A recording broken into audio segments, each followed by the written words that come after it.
Welcome aboard, everybody. Let's kick it off and get it going. Now, I'm a naturopathic physician. I have over 25 years of clinical experience in the delivery of science-based, clinically verified alternatives to drugs and surgery into the medical marketplace. I have a private consultation business. It's called Second Opinion. I have a radio show that hours Monday through Friday from 3 to 5 p.m. Central Time, and you can gain access to that through the World Wide Web by going to this website, which is probably where you went to get to this webinar tonight. Fire Your MD Now. This is also a book that I wrote. I'm a strong advocate of knowledge and of helping people to understand medical concepts which heretofore you have been led to believe are complicated. Most of the stuff that goes on in the body is not very complicated. The concepts that doctors are taught are really pretty simple and pretty straightforward. You just haven't had it explained to you that way. And so this is one of the reasons why I'm such a strong advocate of education. And by the way, if you look up the word doctor in Latin, it translates to docere, which means teacher. Now, you may have noticed the initials after my name are ND. It stands for naturopathic doctor. In order to become a naturopathic doctor, you need 4 years of pre-med, 4 years of naturopathic medical school, you get about 1,000 hours of clinical supervision. You have to pass national boards and state boards in order to secure a license. You have to do 25 plus hours of continuing education credit a year in order to be licensed as a naturopathic physician. And naturopathic medicine is unique in the world because it is the only licensed physician training program, doctoral program, which teaches from the bottom up a holistic methodology. And a holistic methodology is extremely important and extremely unique. Holistic medical philosophy argues that the human body is endowed with a God-given intelligence, a God-given vital force, that the human body knows how to fix itself, the human body wants to fix itself, the human body is struggling all of the time trying to fix itself. It's the naturopathic physician's job to deliver science-based, clinically verified therapeutics to people, the intention of which are to support and promote your body's ability to fix itself. Now, part of this deal with holistic medicine is we need to give the body nutrition. And we're big advocates of holistic medical nutrition. And if you're interested in holistic medical nutrition, you should go into the archives of my website. If you're a guest, if you were invited here tonight by someone, have them send you an archived webinar that I've done concerning the 90 essential nutrients. We're big advocates of nutrifying the body appropriately because, quite frankly, it's impossible to get all of the nutrition that the body needs from food. You just can't do it. Now, in addition to nutrifying the body, we also advise people to stop eating stuff that's gumming up the works. And herein lies the subject matter for tonight's webinar. 10 foods you should absolutely, positively never, ever look at, let alone eat. And I'm going to walk us through each and every one of them right now, starting with everybody's favorite, whole grains. Wheat, barley, rye, and oats are 4 of the worst foods you could ever possibly hope to eat. And I want you to consider something as we're talking about this information tonight, as we're going down the track here tonight. We have let the people who make the food tell us which food is healthy. And we have let MDs, physicians, MD physicians, who have no training, no experience, no respect, and no appreciation for medical nutrition, tell us which foods to eat. Quite frankly, we've taken the wrong dog to the hunt. if you want advice about which foods are healthy for the body and which foods are unhealthy for the body, well, you've come to exactly the right place, because the naturopathic medical profession exists to answer these questions. This is our domain. If you want to know which chest spreaders to use and which anesthesiology machine works the best and which heart-lung machine works the best, if you want to know which scalpel and which suture material works the best, then talk to Dr. Oz. That's Dr. Oz's domain.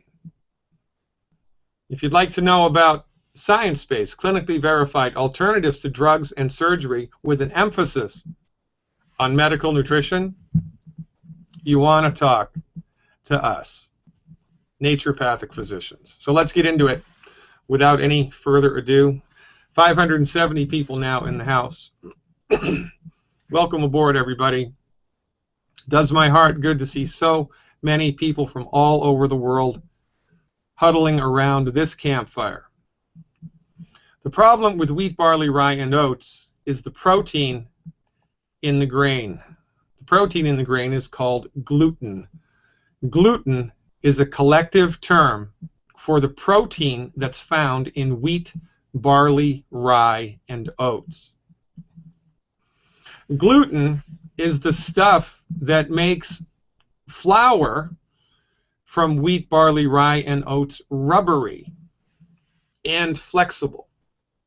It's the gluten which acts like glue, pun intended, and gives the dough elasticity, gives the flour elasticity. This is one of the reasons why it's so utilized, because the elasticity given to the flour by virtue of the gluten lends, really nice qualities to aesthetic qualities to the flour, but when it comes to your health, not so good. So gluten is the protein that's in wheat, barley, rye, and oats, and gluten is the molecule which lends elasticity to doughs made from these grains. Now, remember, gluten is a protein, and any protein is simply a daisy-chained group of amino acids. It's a bunch of amino acids that have been daisy-chained together. Now, amino acids are essential nutrients for the human body. You couldn't live without them. This is a representation of gliadin, which is one of the gluten proteins found in wheat, barley, rye, and oats. Proteins can become extremely complicated structures. This is egg white protein. This is an actual electron microscopic photograph that's been colorized by an artist of what egg white protein looks like. Proteins are extremely complicated architectural structures, but in the final analysis, they simply are a group of amino acids which are daisy-chained together, and it's the stomach's job. It's the acid in the stomach's job to break the bonds that keep the amino acids together, liberating the amino acids, which is a good idea. It's very similar to if you had a string of pearls and you broke the string and let all the pearls go. Well, that's what the stomach attempts to do with any protein that finds its way into the stomach. The stomach's job is to break the bonds which keep the amino acids together, liberating the amino acids, because this is why you need to eat protein, to get the individual amino acids, and this has to happen inside the stomach. The only problem is the chemical bonds that exist in wheat, barley, rye, and oat protein are extremely hard to break. Here's a little overview of the human digestive tract. Let's take an amble through the human digestive tract, shall we? That's the liver. That's the little gallbladder hiding underneath the liver. This, of course, is the stomach, and it's the stomach's job to break the proteins apart into their constituent amino acids. This is the colon, or the large intestine. This, by the way, is the appendix, a little appendix hanging down there. And what we need to talk about tonight, what we need to focus on, is this part of the anatomy right here, the small intestines. The small intestine's job is to absorb nutrients that you have just eaten, that your stomach has just digested, hopefully, into your bloodstream.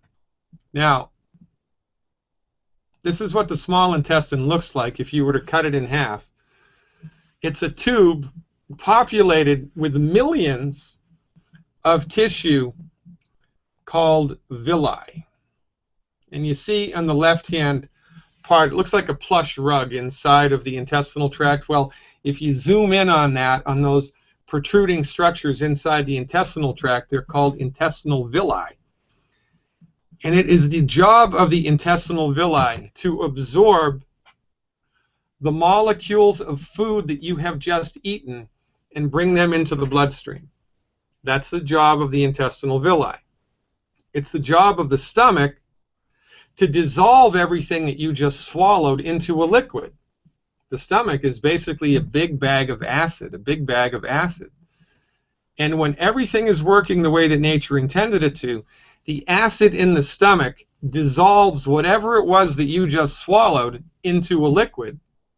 The liquid passes then into the small intestine, and the little villi in the small intestine absorb the molecules and bring them into the bloodstream. And that's how we get nutrition into the body, through the intestinal villi. It's fascinating, actually. The problem here, however, is the gluten protein in wheat, barley, rye, and oats is virtually impossible for the stomach to digest. Here it is again. This is one of the proteins, gliadin, one of the proteins. And remember, the stomach is like a bag of acid, and it's the stomach's job to chop the amino acids up, to break the bonds, break the chemical bonds in the amino acids, liberating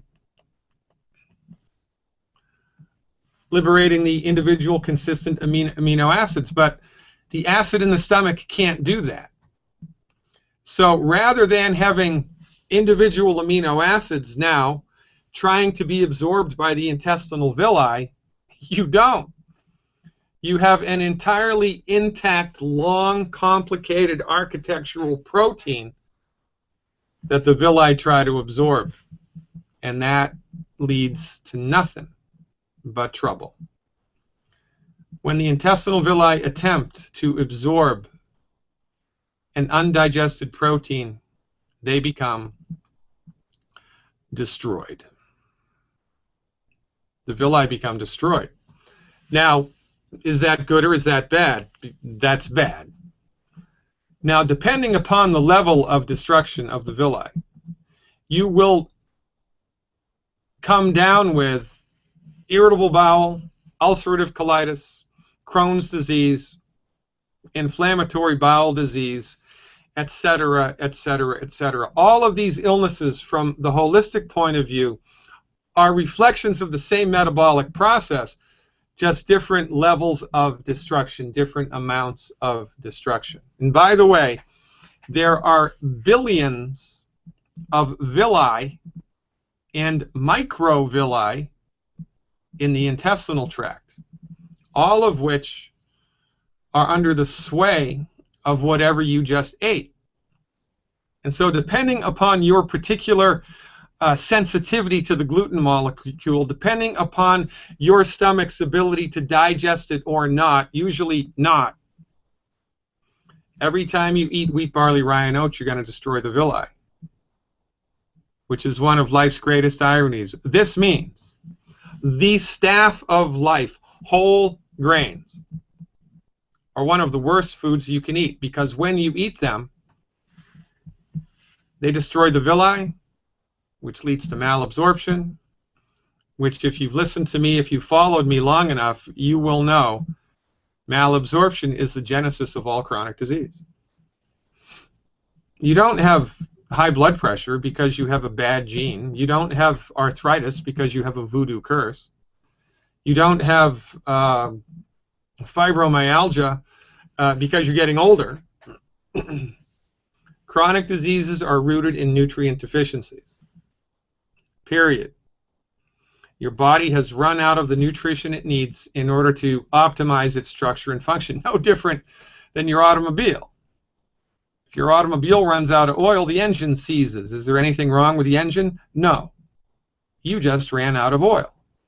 Well, it's the same with the human body. If you need 90 essential nutrients, which you do, and you eat whole grains for breakfast, lunch, and dinner, the whole grains destroy your bodies or interfere remarkably with your body's ability to absorb nutrients.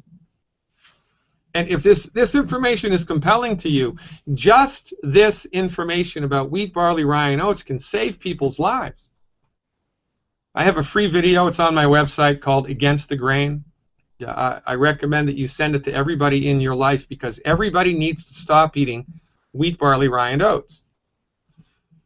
But nobody does. And if you'd like to prove it to yourself, by the way, there's no amount of lab work that can dial in specifically whether or not you have a problem with gluten, because from our point of view, the problem here is not an allergic condition. It is not an allergy. It's a mechanical problem. It's a mechanical destruction that's happening, which is separate and distinct from an allergic reaction. We recommend everybody march quickly towards gluten-free land. And if you'd like to prove it to yourself, if you really just can't wrap your head around the notion that whole grains are bad for you, then my recommendation: become gluten-free, 100% gluten-free for 14 days in a row. 14 days in a row. And then on day 15, all I want you to do is eat gluten. Have pancakes for breakfast, cereal for lunch, a sandwich, a bagel, cookies, crackers, pizza, pasta. Go crazy for gluten on day 15 and tell me how you feel. The proof of the pudding is in the eating. When you get away from the stuff that you've developed or you've habituated to the net negative response of gluten because you've been eating it your whole life. You have forgotten what it's like to feel good in your digestive tract. So you need to shake it up a little bit. You need to open the windows and take a breath of fresh air. Go gluten-free for 14 days. And then on day 15, eat a whole bunch of gluten and tell me how you feel. Next on the list is fried food. Or should I say, death by fried food. After wheat, barley, rye, and oats, fried food is a big, bad voodoo daddy. I don't even want you to be downwind of fried food, and here's why. When you fry something, a chemical is created from the protein called acrylamide. Acrylamide's not so bad except for two things. It causes cancer and inflammation. I mean, for goodness sake, it causes cancer. You think that's a good thing not to be around? I mean, we get all up in arms about asbestos exposure, don't we? Where everybody's on the no cigarettes smoking 15 feet away from the entrance to a restaurant, no more cigarettes in the restaurant because of the carcinogenic effects. Well, I got to tell you something. If I had to choose whether to smoke a cigarette or eat a French fry, I'd smoke the cigarette. Acrylamide is one nasty chemical. This is a very interesting map. This is old data, but still, I mean, it works for sake of education here. This is a map in the United States of life expectancy at birth for males. Now, on this map, if it's red, you're dead. This is the coloration on this map is county by county. And the states, or the counties which are colored red, the people that live in those counties have the shortest life expectancies of anybody in the United States by 5 to 8 years. The people that live in the red counties have shortened lifespan by 5 to 8 years. Now, do you notice any pattern there? You notice any pattern?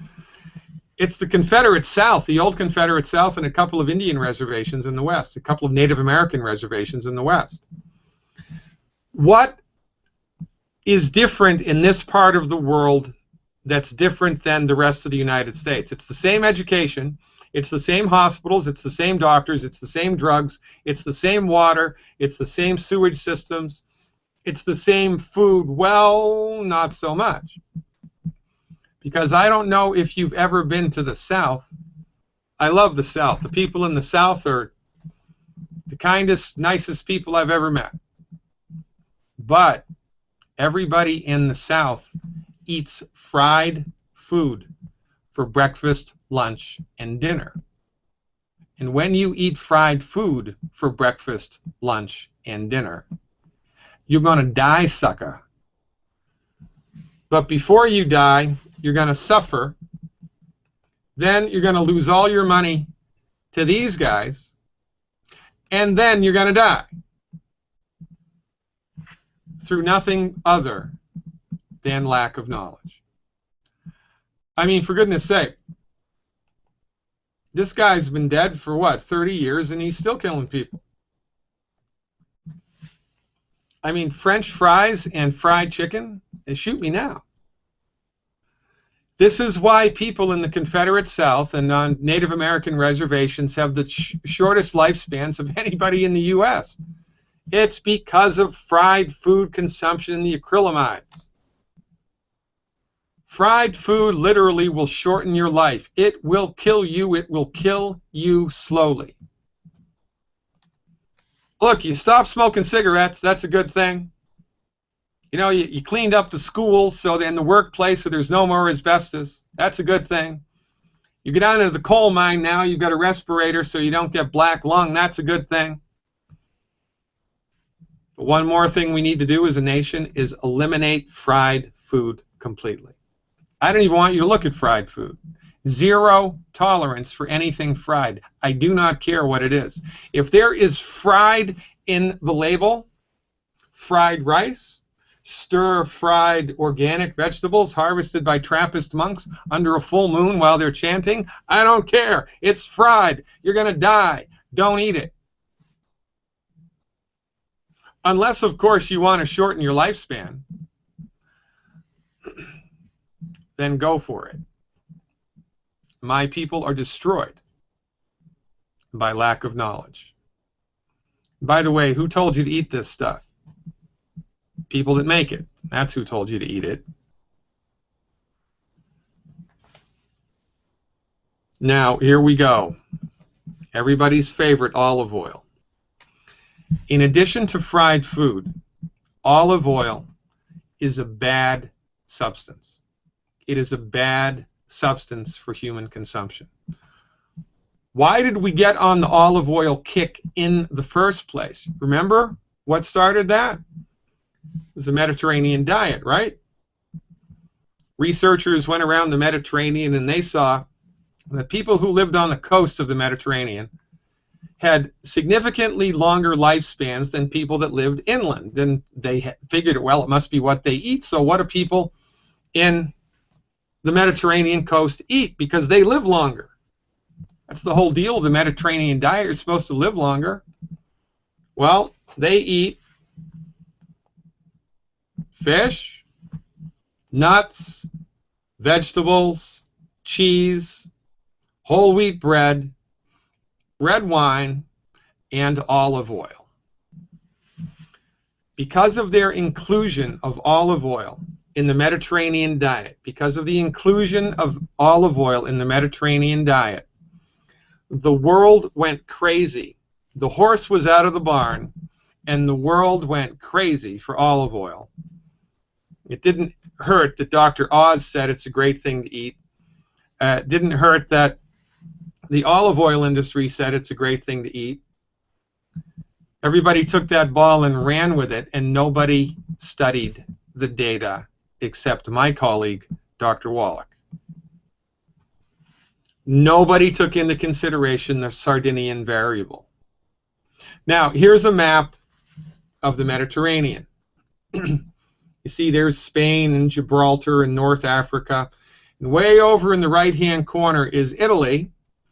And there's a little island off the northwest coast of Italy right there called Sardinia.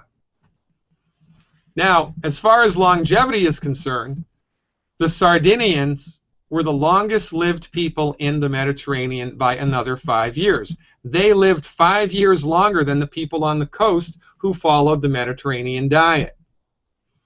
The only difference between the Sardinian diet and the diet of the people who lived on the coast is the Sardinians hated olive oil. This is one of the reasons why the term greaser came into consideration as a derogatory term for Italians, because the Sardinians called everybody else besides them, greasers, because they ate olive oil, they drank olive oil, they used olive oil. The Sardinians did not. But when the people did the Mediterranean diet study, they neglected the Sardinian variable, either by choice or just because of incompetence. They didn't take it into consideration. So the Mediterranean diet will extend your lifespan five years more or less from the way that people in mainland Europe eat. But if you want to get another 5 years, you cut out olive oil. It's an interesting thing to think about, and really the evolution of olive oil into popular culture has more to do with the food industry than it does with anything else. It became reality by consensus. Everybody agreed that olive oil was a really good thing, and it stuck, even though, quite frankly, it was incorrect. I don't want to say it's a lie, but it was incorrect. Well, so what's the deal with olive oil anyway? I mean, why is it so bad? Well, olive oil causes oxidative damage. Oxidative damage is everywhere all the time. Oxidative damage is a fact of life. Oxidative damage happens everywhere all of the time. Iron turns to rust because of oxidative damage. People get old and die because of oxidative damage. Fruit goes bad, vegetables go bad, food goes bad because of oxidative damage. Oxidative damage is everywhere all of the time, and when oxidative damage happens inside the body, it's not pretty. Oxidative damage is linked to high blood pressure. It's linked to all kinds of pain in the body. It's linked to all kinds of arthritis. It's linked to all kinds of heart disease. It's linked to, you get liver spots on your face, on your skin. It's got nothing to do with the health of your liver. It's oxidative damage to the oil, the fat in your skin. It's rancid fat in your skin. It's caused by oxidative damage. Cancer, caused by oxidative damage. Oxidative damage is everywhere all the time. It is a big bad voodoo daddy. And anything that you can do to decrease your body's exposure to oxidative stress, oxidative damage, would be a very smart thing to do. And herein lies our conversation about olive oil. Because check it out. Oxidative damage is caused by oxygen atoms that have lost an electron. When oxygen atoms lose an electron, they become very sticky, and they stick to whatever they can. When something is stuck to by an oxygen atom, it becomes oxidized. When it becomes oxidized, it becomes broken and destroyed. Oxygen atoms stick to tissue in the body. That tissue becomes oxidized. When the tissue becomes oxidized, it's on the way out. The 10 bad foods all contribute to oxidative stress. They all do. Fried food and oil in a bottle are the greatest contributors of oxidative stress to the human body. Other things like crap in the food, crap in the air, crap in the water, right? Automobile pollution, automobile exhaust, secondhand smoke, ionizing radiation, ultraviolet radiation, too much. All of these things cause oxidative damage. And there's not a whole lot you can do about those things, except move to the country and live in a bubble. Nobody's going to do that. But you can do a great deal about the food sources of oxidative stress. And this is why this is such a very, very important thing for people to know, for people to understand, for people to get. So the 10 bad foods contribute to oxidative damage, fried food and olive oil being the biggest culprits. The body also has an internal fire department, right? The body has a police department, which is the immune system. It kills things. The body also has a fire department. It puts out the fires of oxidative damage. It puts out the fires of inflammation caused by oxidative damage. These substances are referred to as antioxidants. This is why, on the other side of the coin in these health webinars, when we talk about medical nutrition, we're not talking about medical nutrition tonight. We're talking about foods to avoid. We're not talking about what to put into the body. We're talking about what to remove from the body, what to not let into the body. Antioxidants, which I've done an entire webinar on. I've done an entire 45-minute webinar just on antioxidants, are one of the keys to health. 90 essential nutrients, antioxidants, eliminate the 10 bad foods. When you do these three things, take the 90 essential nutrients into your body appropriate for body weight, take antioxidants in the proper amounts, and eliminate the 10 bad foods, you are going to live a long and happy, and well, I don't know if you'll be happy, you're going to live a long and healthy life. Now here's the deal with olive oil. You see in that bottle, it's a bottle of olive oil, you've got the bottle, you've got the cap, you've got the olive oil, and then you've got this stuff at the top of the bottle.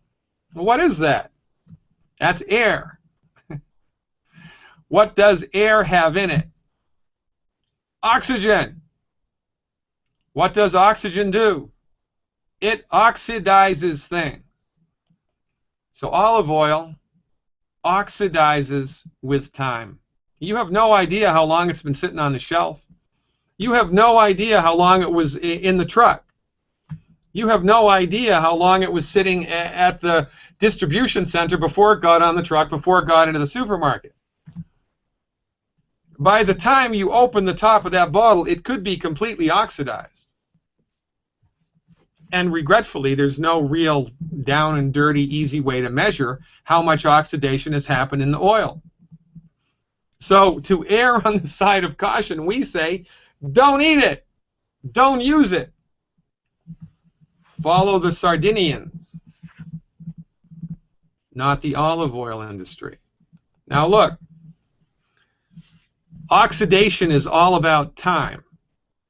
If you're just hooked on olive oil, and you can't imagine a life without olive oil, if olive oil is your thing, and you just have to have it, then I want you to grow an olive tree in your backyard, grow an olive tree in your kitchen, and every time you want olive oil, you pluck the olives off of the tree, you put them in some type of a press and squeeze the oil out of them. And eat it immediately, but don't heat with it. Because when you heat with any oil, yes, this includes coconut oil, this includes any oil, it oxidizes. It oxidizes rapidly when you heat it. This is why frying food is a bad thing. Now you can cook anything you want in a fry pan if you use lard or butter. Technically, frying is cooking stuff in a superheated oil. We don't like oil for cooking. We hate it. Don't even want to look at it. But we're okay with butter or lard. Isn't that interesting? It's exactly the opposite of what you've been taught. And by the way, what you've been taught, how's that working for you? How's your health? You getting better every year? You getting healthier every year? Have you plateaued out and you're feeling good? Is that what's happening? Or are you getting worse? Autism has risen from 1 in 20,000, 1 in 10,000, to 1 in 80. Alzheimer's is now the 6th leading cause of death. It came out of nowhere. Heart disease rates unchanged. Cancer rates unchanged. Chronic disease on the rise. Life expectancy going down. Why? Because we've taken advice from the wrong people about what to do for health. Period. Your MD is the last person to go to for advice about health care. If you've got a bleeding artery or a broken bone or a nasty parasite, they're exactly the person you want to see. But if you want to optimize the structure and function of the human body, you need to visit a naturopath who has a clue. Gee, I wonder where you could find somebody like that. Now, if you don't follow this advice, if you use olive oil that's in a bottle, you're going to be pouring free radicals into the body, which are going to oxidize tissues in the body. It's only a matter of time before you die. But remember, before you die, you're going to suffer. You're going to lose all your money to the MDs with their ineffective, nonsense, ridiculous, archaic, dangerous treatments. And then you're going to die. I mean, death is inevitable. Suffering is optional. You tune your car up. You make sure it has all the right fluids. You wouldn't put diesel fuel in an unleaded engine. But you eat whatever you want and you drink whatever you want with feeling that you're Superman or Superwoman. And honestly, it's not your fault. It's your doctor's fault. Your doctor's the person that's supposed to be in charge of your health, but they have dropped the ball. Follow our advice. You stand a very good chance of living long and prospering. Next on the 10 bad food list, carbonated beverages. What? What's wrong with a carbonated beverage? Well, I'm so happy that you asked. Carbonated beverages, the bubbles in anything carbonated is carbon dioxide. What does carbon dioxide do? It neutralizes stomach acid. Is that a good thing or a bad thing? That's a bad idea. Your stomach acid wants to be acidic. When you neutralize the stomach acid, your stomach cannot digest the stuff that you just ate. Remember, it's your stomach's job to turn everything into a liquid mush, to chemically dissolve everything. Well, if the stomach acid has just been neutralized by carbon dioxide, it can't do that. So one of the worst things anybody can do is wash down a meal with anything that has bubbles in it. I don't care if it's club soda or Perrier, soda pop, ginger ale, beer, champagne, I don't care. If it's got bubbles in it, you should not drink it before or with a meal. If you do, you're just going to get empty calories, and you're going to accentuate nutrient deficiencies, malabsorption. This time the problem is that your stomach just couldn't chop the food up the way that it needed to. So even if the villi are intact in the intestinal tract, they can't absorb it because the stuff is too big for the villi to absorb. It passes through and you eliminate it. So washing down lunch with a Coke or anything that has bubbles in it is a fool's errand. And it will accelerate your nutrient deficiencies. Guaranteed. Well done red meat and crunchy potato skins. Yum, yum. Well, sorry, not so much. Now, the emphasis here is on well done red meat and the skins of a baked potato, yam, or sweet potato. Has to be baked, or fried, quite frankly. Well done red meat and the crunchy skins of baked potatoes, baked yams, and baked sweet potatoes contain a nasty chemical called a heterocyclic amine. Heterocyclic amines cause cancer. Now, meat is not the problem. The potato is not the problem. It's how it's cooked. You want to eat meat, have it rare or medium rare. You could have it raw, but for goodness sake, don't do that because that's just gross. Rare or medium rare is the way to go. And if you want to have a potato, do like my Irish ancestors did, don't you know, and just boil it up. Boil it up, laddie. Tastes great. You can boil a potato, you can stew a potato, you can crock pot a potato, yam, or a sweet potato. And when you do that, the skins are perfectly fine for you. But if you bake them, you're going to die. But first you're going to suffer, then you're going to go bankrupt, and then you're going to die. And it's the same for meat. It's not the meat, it's how it's cooked. And it's what's in the meat. Nitrates are added to meat as preservatives. When a nitrate is heated, it turns into a nasty chemical called a nitrosamine. And guess what a nitrosamine does? It causes cancer. It causes inflammation. It causes oxidative damage. The most common meats that have this crap in it are sausages, bacon, pepperoni, deli ham, and deli turkey. But fear not. Have no fear. The naturopath is here. You can have as much sausage, bacon, pepperoni, ham, and turkey as you want as long as there's no nitrates in it. You got to be a smart shopper. You got to get knowledge. You have to empower yourself with the right stuff. You have to know what's going on so you don't die needlessly. I have bacon 3-4 times a week. My bacon doesn't have nitrates in it. I love turkey. It's one of my favorite meals. Thanksgiving dinner, are you kidding me? My turkey doesn't have nitrates in it.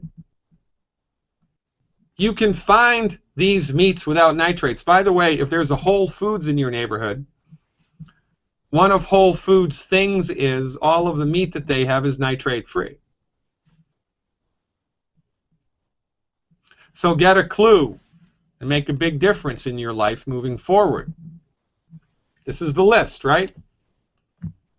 Wheat, barley, rye and oats, oil in a bottle, fried food, a carbonated drink with a meal.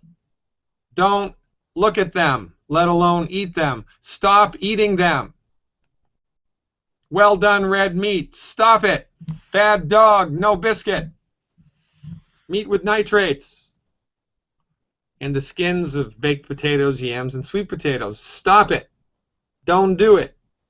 These things are hurting you slowly. You know, it's like that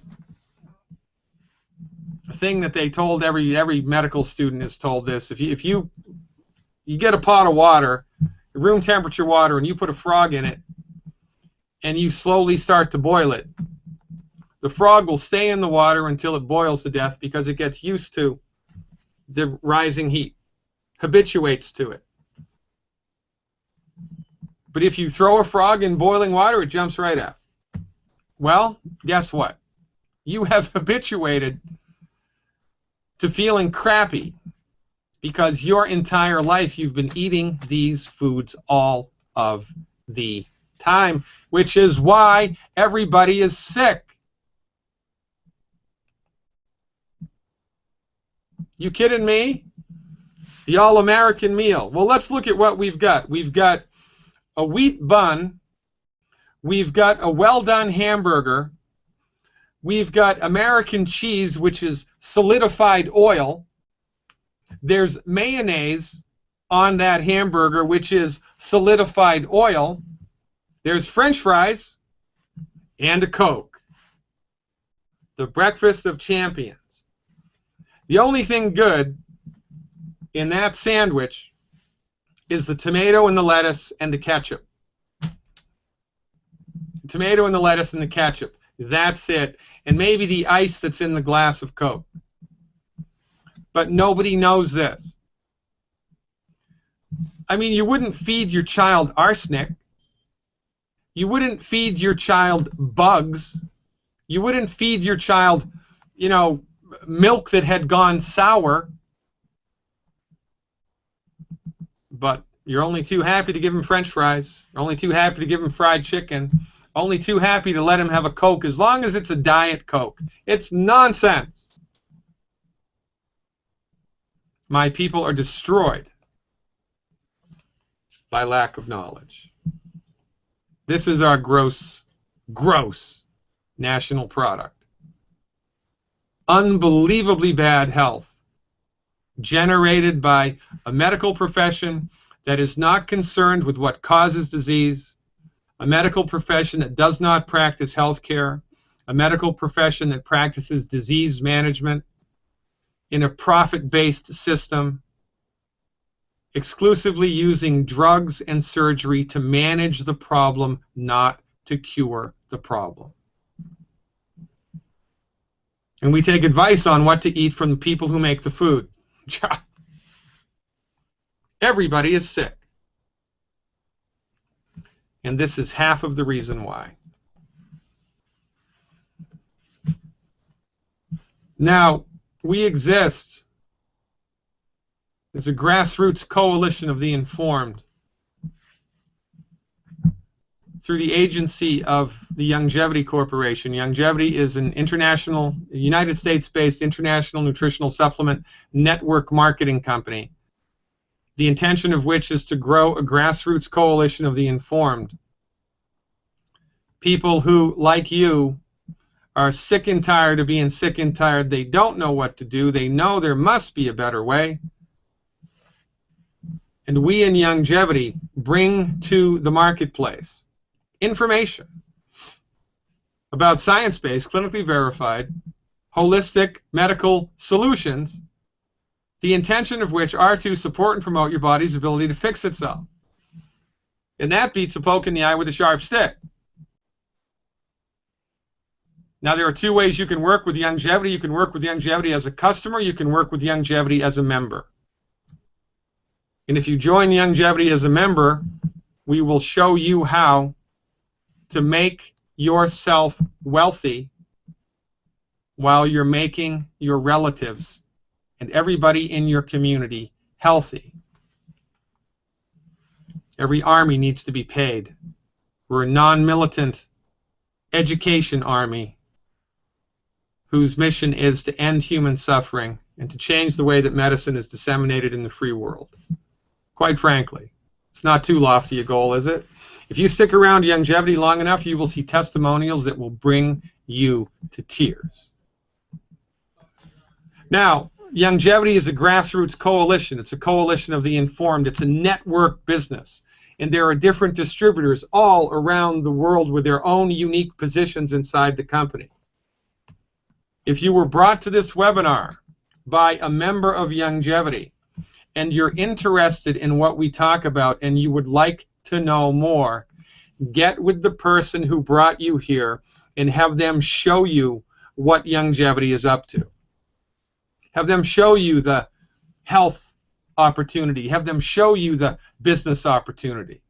They'll dial it right in for you. And if you found us on your own, if you came to this webinar because of a YouTube hit, or you were listening, you were browsing the internet and found the radio station, if you came to us on your own and you'd like to learn more, just go to drglidden.com and follow the links. And someone from my team will get with you and show you the ropes. Now, as a member of my, regardless of which Youngevity group you're with, it doesn't matter which Youngevity group you are with, you can gain access to something on my website called an insider subscription. And as a member of my insider group, as a subscriber to my insider stuff, it's $20 a month, by the way. Cancel at any time. If you buy a year, we give you 2 months free. You get access to over 100 hours of archived health webinars. Yeah, I have introduction to Youngevity webinars. I have health webinars. Here's a short list. Calcium, healthy blood sugar, lupus, high blood pressure, food allergies, how to detox, cholesterol, myth busting. Did you know that there's no relationship between cholesterol and heart disease? Did you know that? Did you know that salt is a very important thing to take? And if you're on a salt-restricted diet, you're going to die? I have information, archived information, health webinars that literally have saved lives. Well, as an insider, you have access to all of this stuff. You also get access to 3 hours of live chat a week. 3 hours of live chat a week, where you ask me health questions. And I do my very best to answer them. We also have business training. If you're interested in promoting Youngevity's message and making a reasonable income by doing so, we can help you do that. We have business training as part of the subscription service. And by the way, 2 members of my downline, Ashley and Duffy, rose to the top rank in Youngevity in 14 months, which is basically unheard of. You want to know how they did that? Well, it's in the business training. There's no secret here. There's a method. There's a simple method, a simple system. And we teach you how to do it as part of the Insider subscription for $20 a month. And anybody that's in Youngevity can do this, and everybody should do this. Because using the stuff that I have will help you expose people in your life to this message. And by the way, if you're a subscriber and there's somebody in your family that has arthritis, and you try to tell them that you can help them and that you know what to do to support and promote healthy bones and joints, they're going to look at you like you have 3 heads. But as a subscriber, you can go into your subscription and send them a link to the webinar that I did on arthritis. They don't have to have a subscription to watch it. You email it to them, they watch the webinar, and their minds expand. And then they want to take a test drive.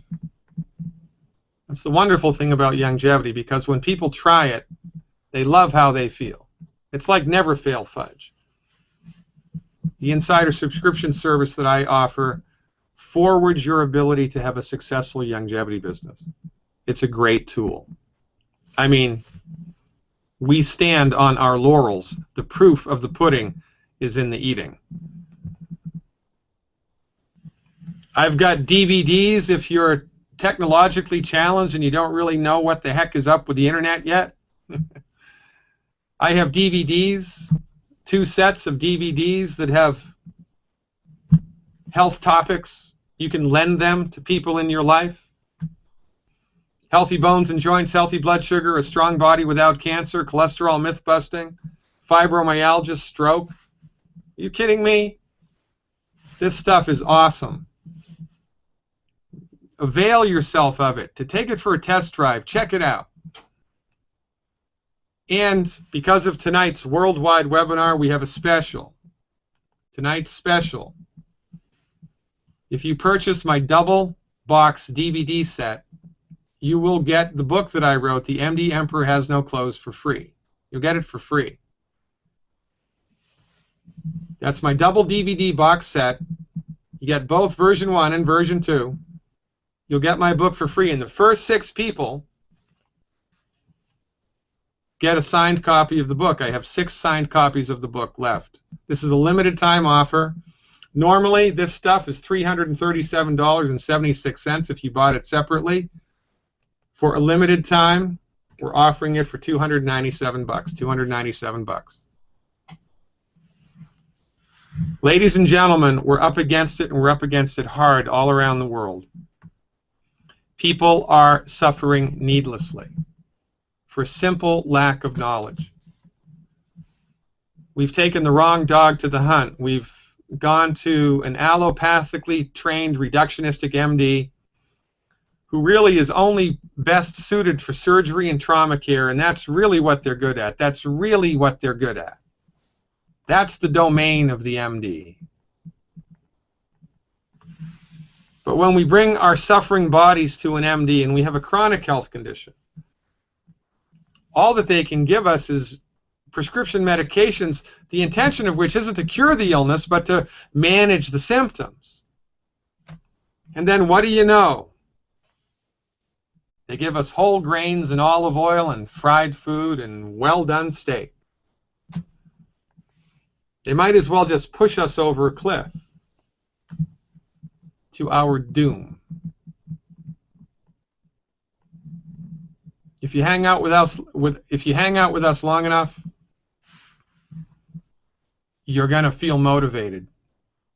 You're going to see testimonials that'll bring you to tears. You're going to